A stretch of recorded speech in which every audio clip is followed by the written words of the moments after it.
Okay, you talked about capital flowing back into Portland. Did you read Bill Connerly's piece in Forbes? And if so, what was your reaction?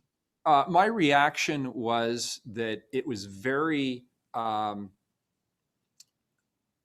I don't think it took into account the reality of situations nationally. I think it's very unusual when somebody who lives in a community trashes the community for the national media. I can't understand what purpose that is serving, particularly when he's wrong.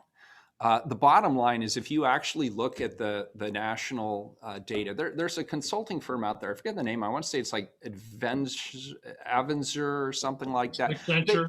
Yeah. yeah, you got that one. Okay, so you're already aware of this. So, over 54% of business owners and operators in New York, Chicago, LA, and San Francisco say they are leaving or they're actively considering leaving their cities as a result of whatever.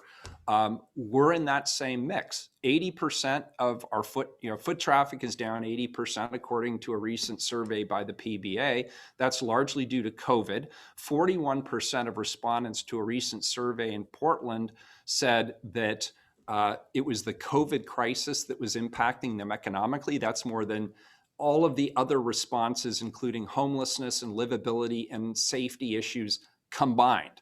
So the reality is, of course, our economy is on the skids here locally. There's no travel, there's no tourism. Most of the restaurants, bars, and hotels are closed as a result of the COVID restrictions. I'm sitting in City Hall, which is essentially vacant today. I'm sitting across from the Pac West Center, which is absolutely empty. The economy will recover as more and more people are vaccinated and we come out on the other side of the COVID crisis. Now, that doesn't mean we shouldn't keep focusing on my priorities of safety, homelessness, and livability. Absolutely, we have a lot of work to do in those departments. But the main issue confronting our economy today is COVID. And as John Topagna said in a presentation the other day, our economic recovery is linked to the COVID recovery. And I agree with him 100%.